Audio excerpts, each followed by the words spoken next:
K방역이 궁지에 몰려있다. 우등생이 실현을 당하는 모습.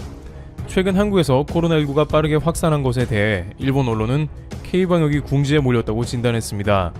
이달 12일 한국에서 코로나 신규 확진자가 1030명을 기록해 처음으로 1000명을 넘은 것에 관해 도쿄신문은 문재인 정권은 철저한 검사와 격리를 하는 K방역을 자랑으로 여겨왔으나 병실이나 의료 종사자가 부족하고 백신 확보도 일본, 미국, 유럽 등에 비해 늦어진다는 비판이 높아지고 있다고 15일 보도했습니다. 또한 니혼게 이자이 신문은 올해 봄에 코로나19 대응 우등생으로 꼽혔던 한국과 독일이 동시에 코로나 감염 확산으로 시련을 겪고 있다고 보도했습니다. 이 신문은 한국이 코로나가 처음 유행하던 단계에서는 철저한 검사로 확진자를 찾아내고 격리하는 K방역으로 감염 확산을 초기에 억제했으나 최근에 감염 경로를 알 수 없는 확진자가 급증해 중대한 갈림길에 섰다고 분석했습니다. 이와 같이 현재 일본 언론은 앞다투어 한국의 방역 상황을 조명하며 사실상 한국이 방역에 실패했다며 그 어느 때보다 열을 올리고 있습니다. 이는 지금까지 지리적으로나 여러가지 가까운 한국이 항상 비교되며 일본이 열세에 시달리던 차에 한국도 별것 없다는 논조로 바뀐 것입니다. 그렇지만 누구나 알듯이 일본의 코로나 상황은 한국보다 훨씬 좋지 않다는 것입니다. 일 확진자가 3000명대가 나오고 있는데 최근 일본에서는 충격적인 뉴스 보도가 나가고 있습니다. 격리자 관리를 아무도 하지 않는다는 것입니다. 일본의 방송은 이에 대해서 고발을 했는데요. 한국은 일단 음성이 나오더라도 밀접촉 자가 격리자는 집에서 관련 앱을 설치하고 집 밖에 나갈 수가 없으며 계속 보건당국에 전화를 받으며 격리를 지켜야 합니다. 그러나 일본은 양성으로 판정을 받으면 곧바로 시설로 격리되는 한국과는 달리 집이나 지정 호텔에 머물지만 격리된 이후에 아무도 연락하지 않고 관리도 안 한다는 것입니다. 결국 격리자는 자기가 스스로 밖에 나가서 음식을 사서 들어와야 하고 밖에 나가더라도 그 누구 하나 전화하거나 터치하지 않는 위험천만한 상황인 것이죠. 이는 외국인들이 일본에 입국해도 마찬가지라고 하는데요. 특히 외국에서 온 사람들은 훨씬 모니터링을 강력하게 실시함에도 불구하고 입국 후에 격리 장소만 정해놓고 마음대로 돌아다녀도 아무도 모른다는 글들이 올라오는 것입니다. 이렇게 최대한 주의를 기울여 관리를 해야 하는 사람들조차 관리가 안 되니 당연히 확진자는 폭증하고 있는 상황이며 사실상 1확진자는 현재 10배가 넘는 1, 2, 3만 명 이상이 될 것으로 보인다는 CNN의 보도가 전부터 있어 왔습니다. 여기에 일본의 스가 총리는 코로나는 뒷전이고 여행까지 장려하는 와중에 인터넷 생방송에 출연해서 농담까지 했습니다. 그는 웃으면서 안녕하세요, 제 이름은 가스입니다 라며 스가의 반대말 가스를 뜻하며 한박 웃음을 지었고 이는 오늘자 일본 포털의 도배가 되었습니다. 가스 한방의 지지율이 대폭락, 무신경의 극치, 가스 총리의 웃음가스 실언 등등 다양한 언론에서 코로나로 인해 당장 고투 트래블을 전면 중단해야 함에도 겨우 일시중지에 그쳤다면서 스가 총리의 지지율이 17% 수직하강했다는 보도를 대대적으로 냈습니다. 그럼에도 불구하고 일본 언론은 내부는 엉망이지만 한국의 작은 악재만 눈에 띄더라도 대서특필한 것이죠. 그런데 이렇게 일본에서 한국은 K방역을 완전히 망친 게 아니냐면서 조롱하는 와중에 한국에 근무하는 영국 외교관은 마치 이에 대해서 일침을 놓듯이 자신의 트윗에 장문의 분석글을 올렸습니다. 그는 단순히 한국의 방역이 좋다 나쁘다 하는 감정을 표현한 것이 아니고 객관적인 수치의 분석글을 올렸는데요. 주한 영국 대사관에서 근무하는 그레엄 넬슨은 한국과 OECD 코로나 상황에 대해 비교했습니다. 평소 한국 신문을 직접 읽으며 한국어를 공부했다는 그레엄 넬슨은 자신의 트위터에 직접 한국어로 거리두기가 3단계로 격상되더라도 희망을 잃지 말자. 한국은 OECD 국가 중 인구 밀도가 가장 높으나 현재까지 1인당 확진과 사망수는 두 번째로 낮다. OECD 평균을 적용하면 한국은 130만 확진과 25,560명의 사망을 경험했을 것으로 예상된다. 즉 25,000명에 달하는 목숨을 구했고 50배나 확진을 피했다 라면서 OECD 국가 중에 한국이 얼마나 지금까지 잘해왔으며 다른 나라는 암담한지 글을 올린 것입니다. 보통 일본에서 한국의 방역이 사실상 실패했다고 하지만 실패라는 기준을 상대적으로 생각해 봤을 때 OECD 국가 중에 국가를 완전히 봉쇄해버린 뉴질랜드가 1등이고 한국이 2등이라고 한다면 여전히 한국은 우등생 쪽이라고 봐야 할 것입니다. 꼴등이 정규 2등 보고 실패했다고는 할 수 없겠죠. 게다가 넬슨 외교관 말대로 한국은 인구 밀도도 매우 높다는 점입니다. 땅이 넓은 국가나 인구가 적은 국가와는 달리 한국의 인구 밀도는 500명이 넘는 수준이기 때문에 이 가운데 방역은 더욱 쉽지가 않은 것입니다. 그럼에도 불구하고 OECD 2위의 코로나 확진율을 기록하며 선방한 것은 기적에 가까운 게 아니라는 것입니다. 그런데 한국은 오히려 상황을 역전할 것이라는 의견도 나옵니다. 최근 한국의 데이터는 희망을 보여주고 있다는데요. 확진자가 1000명에 넘나들고 있지만 검사 수에 비해서 확진자가 다소 줄어드는 국면이 나오는 것입니다. 보건당국은 12월 14일 검사 수를 4만 건 가까이 실행했습니다.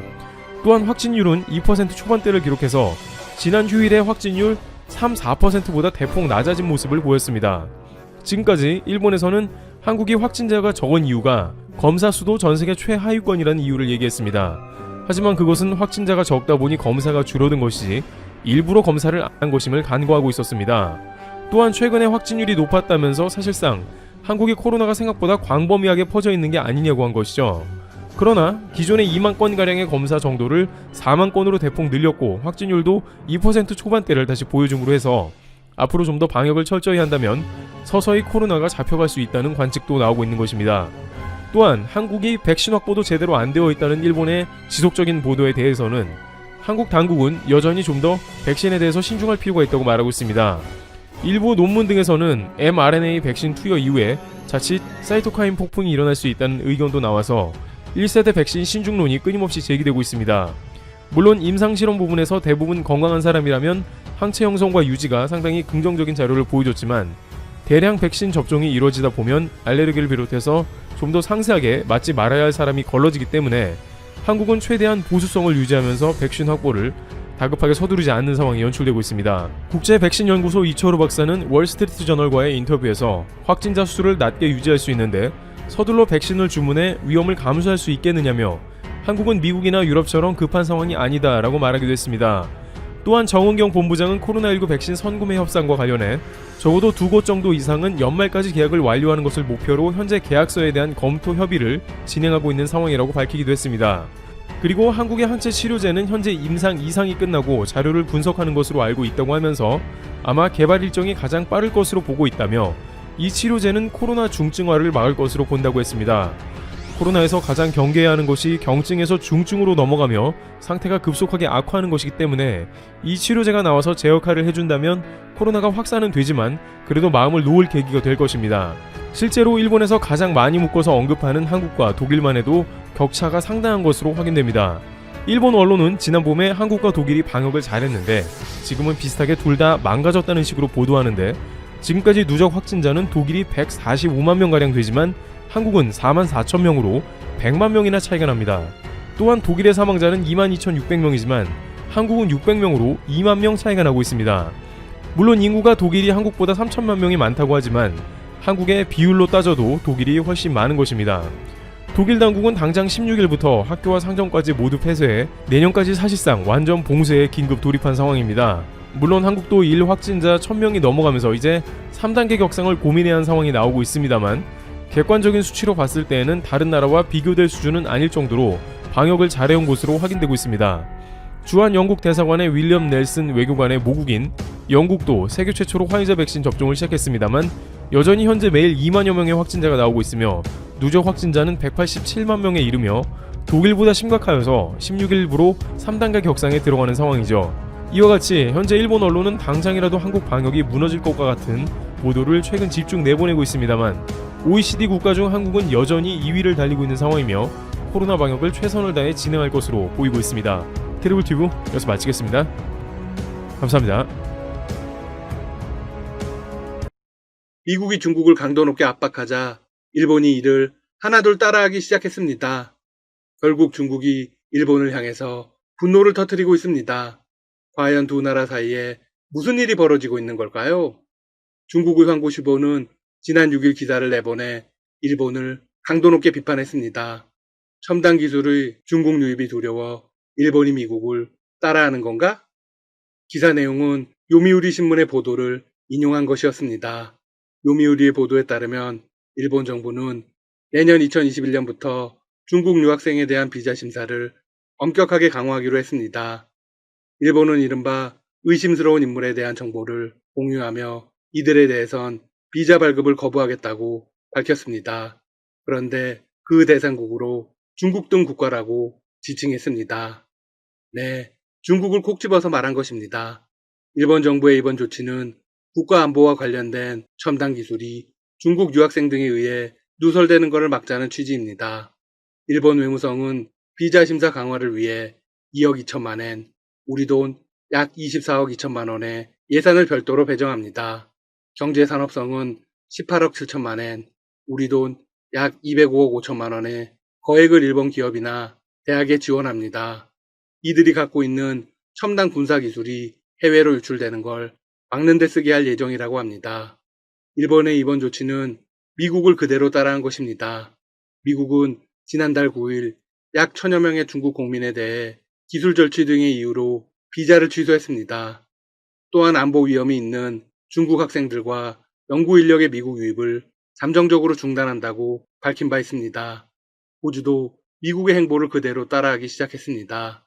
요미우리 신문은 서방 국가에서는 정보부처가 중국 유학생의 개인정보를 조사한 뒤 비자 발급을 거부하는 사례가 늘고 있다고 언급했습니다. 그리고 일본도 국가안보와 관련된 첨단 기술이 유학생을 통해 중국으로 유출되는 것을 막아야 한다고 강조했습니다. 또한 중국의 심기를 제대로 건드릴 만한 문구를 내보냈습니다. 미국이 중국 유학생 입국을 막으면서 중국이 목표를 바꿔 일본으로 유학생을 보내는 경우가 많아졌다. 이에 중국이 부글부글하고 있습니다. 글로벌 전문가들은 일본의 입장에 더 손을 들어주고 있습니다. 실제로 미국과 무역 전쟁이 악화하자 중국이 첨단 기술 확보를 위해 일본과의 관계를 의도적으로 개선하려고 한다는 것이죠. 일본도 처음에는 중국과의 관계를 개선시키기 위해 화웨이 제스처를 보내왔습니다. 중국 시 주석의 방위를 꾸준히 추진했습니다. 도쿄올림픽의 성공적인 개최를 위해 중국의 우호적인 메시지를 보내기도 했습니다. 사실 도쿄올림픽의 성패는 중국 관광객에게 달려있다고 보아도 과언이 아닙니다. 하지만 코로나19 사태로 시 주석의 방일이 기약 없이 미뤄지고 올림픽 또한 연기되면서 중일 관계가 사상 최악으로 나빠졌습니다. 설상가상 일본은 미국 옆에 찰싹 붙어서 중국 때리기에 적극적으로 동참하고 있습니다. 실제로 일본은 중국의 홍콩 국가보안법이나 소수민족 문제와 관련해서 공동성명을 주도하며 미운 털이 단단히 박혔습니다. 여기서 끝이 아닙니다. 미국이 중국에 진출한 자국 기업에게 미국으로 돌아오라고 요구하자 일본 정부도 일본 제조업의 중국 철수를 돕겠다고 발표했습니다. 이에 따라 지난 7월 말까지 1,700여 일본 기업이 중국을 떠나겠다는 의사를 밝혔습니다. 해양 갈등의 문제도 더 부각되고 있습니다. 안보 문제에서의 마찰이 격화되고 있죠. 미국은 중국을 포위하려는 움직임을 보이고 있습니다. 이에 일본은 미국의 해양연맹에 참여하려고 합니다. 중국 현지에서는 미일 포위를 뚫기 위해서 필요한 조치를 해야 한다는 목소리가 나오고 있습니다. 더불어 센가쿠 열도 문제도 급부상하고 있습니다. 두 나라는 센가쿠를 둘러싸고 오랫동안 영유권 분쟁을 벌이고 있습니다. 현재 일본이 시료 지배하고 있지만 중국이 계속해서 영유권을 주장하고 있습니다. 지난 3일에는 중국 당국이 다오이다오 디지털 박물관 사이트를 열어서 공식적으로 영유권을 주장했습니다. 일본 정부는 발끈해서 디지털 박물관 폐쇄를 요구하고 나섰습니다. 모든 외교 채널을 동원하겠다고 했습니다. 하지만 중국은 전혀 폐쇄할 마음이 없습니다. 한편 일본이 미국 옆에 찰싹 붙어 있는 것 같지만 사실은 눈치를 굉장히 보고 있다는 증거가 나왔습니다. 바로 쿼드 회의를 통해서 밝혀졌죠. 현재 아시아 지역에서 미국의 핵심 전략은 인도태평양 전략입니다. 해당 전략의 핵심은 미국, 일본, 호주, 인도 4개국입니다. 지난 6일 4개국의 외무장관이 모여서 머리를 맞대었습니다. 미국의 폼페이오 장관이 공동성명을 발표하려고 무던히 애를 썼으나 결국 무산되었습니다. 이유는 일본과 인도 때문이었습니다. 두 나라는 현재 중국과 상당히 사이가 좋지 않지만 더 이상의 자극적 행위는 피하려고 합니다. 미국이 코로나를 계기로 중국에 대한 공세를 강화하고 있는 만큼 이번 회의가 끝난 뒤 4개국 장관 명의의 공동성명이 나올 것이란 관측이 우세했습니다. 사실상 확정되는 듯한 분위기였습니다. 성명에는 중국을 강력하게 비난하거나 더 강력하게는 제재를 거론할 수 있다는 분석이 제기되었습니다. 하지만 결국 공동성명은 무산되었죠. 일본 고위 간부는 4개의 나라마다 각자의 생각이 있고 완벽히 일치하지는 않았다고 말했습니다. 일본이 막판에 도망을 친 이유는 뭘까요? 바로 경제 때문입니다. 일본은 코로나로 전후 최악의 경제에 직면했습니다. 아베 전 총리는 아베노믹스를 자신의 최고 성과로 내세웠습니다. 하지만 현재 경제는 바닥을 치고 있죠. 경제를 회복하기 위해서는 중국의 도움이 절실합니다. 중국으로부터 무역 투자를 더 많이 끌어들여야 하죠. 섬나라 일본은 관광산업의 비중도 높습니다. 일본을 찾는 외국인 1위는 중국인입니다. 따라서 관광객을 유치하기 위해서는 중국의 눈치를 봐야 합니다. 만약 중국이 집단 불매 운동을 벌이면 일본으로서는 답이 없죠. 스가 요시히데 총리는 원래 친중파이자 친한파입니다. 스가 총리는 현재 중국과 경제 협력을 강조하고 있습니다. 인도 역시 비슷한 입장입니다. 현재 인도와 중국은 역사상 가장 갈등 상황입니다. 국경 분쟁으로 전면전 직전까지 갔었죠. 하지만 중국은 미국에 이어 두 번째로 큰 무역 상대국입니다. 따라서 더는 중국을 자극하지 않으려고 합니다. 다만 호주만 미국과 입장이 비슷합니다. 쿼드 협력을 열렬히 강조하고 있죠. 호주는 지난 4월 중국의 코로나 대응에 대해 국제적인 조사를 요구했습니다. 그러다 중국으로부터 수입 금지, 반덤핑 조사 등의 조치를 당했습니다. 중국의 압박을 스스로의 힘으로는 해결하지 못하고 있습니다. 미국은 쿼드를 북대서양 조약기구 같은 공식 국제기구로 만들고 싶어 합니다. 그리고 한국과 베트남, 뉴질랜드까지 참여시키겠다는 강력한 의지를 내비치고 있죠. 역시 미국의 입장에서는 한국이 빠질 수 없네요. 미국의 의지는 강력합니다. 트럼프 대통령이 코로나 확진 판정을 받았는데도 폼페이오 장관이 쿼드웨이 참가를 위해 일본을 찾은 것이 그 증거입니다. 한편 분위기가 이렇다 보니 왕이 중국 외교 담당 국무위원 겸 외교부장이 일본 방문 일정을 연기했습니다. 앞으로 미국을 필두로 한중일의 관계가 무척 궁금합니다. 지금까지 닥터시사TV였습니다. 여러분 시청해주셔서 감사합니다. 구독과 좋아요 부탁드립니다.